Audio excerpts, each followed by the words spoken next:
नमस्कार दोस्तों। आईसीसी के दफ्तर से जब आधिकारिक बयान बाहर आया तब क्रिकेट जगत में हलचल मच गई। बांग्लादेश क्रिकेट बोर्ड ने भारत में होने वाले T20 वर्ल्ड कप में खेलने से इनकार कर दिया, लेकिन आईसीसी ने इस अपील को साफ तौर पर खारिज कर दिया। यहीं से मामला सिर्फ क्रिकेट तक सीमित नहीं रहा, बल्कि अंतर्राष्ट्रीय चर्चा का विषय बन गया। फैसले के बाद सवाल उठने लगे कि बांग्लादेश ने ऐसा कदम क्यों उठाया और आईसीसी ने बिना किसी नरमी के अपील को क्यों रिजेक्ट कर दिया। इसी बीच पाकिस्तान के पूर्व और मौजूदा दिग्गज खिलाड़ियों की प्रतिक्रियाएं सामने आईं और माहौल और ज्यादा गर्म हो गया। बाबर आजम, शोएब अख्तर और शाहिद अफरीदी ने इस पूरे मामले पर खुलकर अपनी राय रखी, लेकिन सबसे ज्यादा चर्चा में रहा बाबर आजम और मोहम्मद रिजवान का बयान, जिसमें उन्होंने बांग्लादेश को लेकर सख्त शब्दों में अपनी बात रखी और मौजूदा हालात पर चिंता जाहिर की। उनके बयान के कुछ हिस्सों ने सोशल मीडिया पर बहस छेड़ दी और क्रिकेट फैंस हैरान रह गए कि यह मुद्दा क्रिकेट से आगे कैसे चला गया।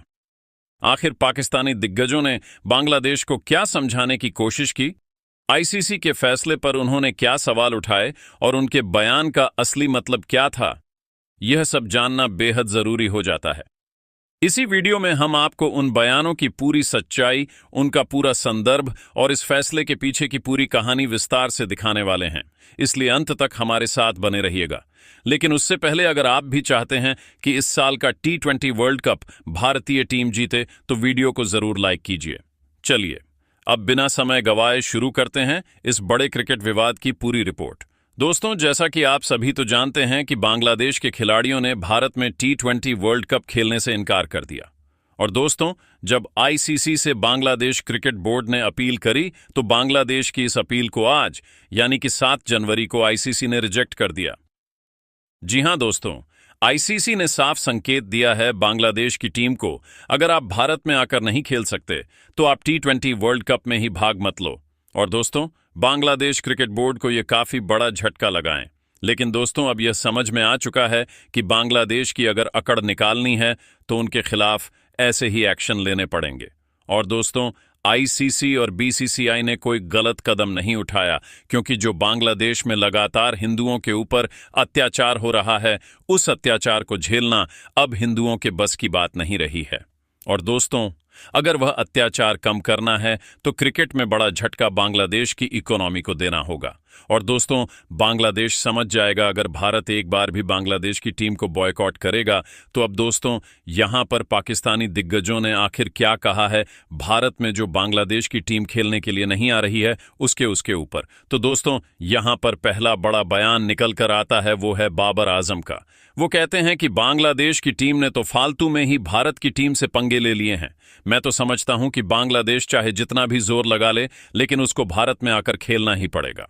हिंदुओं के ऊपर जो बांग्लादेश में अत्याचार किया जा रहा है, अब भारत उसको ज्यादा दिनों तक सहन नहीं कर पाएगा। तो दोस्तों, फिर अगला बयान निकल कर आता है, वो है मोहम्मद रिजवान का। वो कहते हैं कि बांग्लादेश की टीम ने बहुत गलत किया है भारत में T20 वर्ल्ड कप खेलने से मना करके। और मैं तो मानता हूं कि बांग्लादेश की टीम को अगर अपने अस्तित्व को बचाना है तो वह भारत में जाकर जरूर T20 वर्ल्ड कप खेले, वरना भारत उनको कहीं का नहीं छोड़ेगा और लगाम लगाए। जो हिंदुओं के ऊपर अत्याचार हो रहा है उसके ऊपर बांग्लादेश कड़ा एक्शन ले। तो वहीं फिर अगला बयान निकल कर आता है, वो है शोएब अख्तर का। वो कहते हैं कि सचमुच हिंदुओं के ऊपर जो अत्याचार किया जा रहा है बांग्लादेश में, वो अब भारत सहन नहीं करने वाला है। हिंदुओं के साथ सचमुच बहुत गलत हो रहा है और बांग्लादेश को इस पर ध्यान देना चाहिए।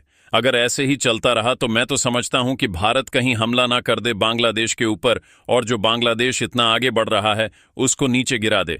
तो वहीं फिर अगला बयान निकल कर आता है शाहिद अफरीदी का। वो कहते हैं कि बांग्लादेश में जो हिंदुओं के ऊपर अत्याचार किया जा रहा है उसमें कितनी सच्चाई है ये तो मुझे नहीं पता, लेकिन जो भी हो रहा है वह गलत है।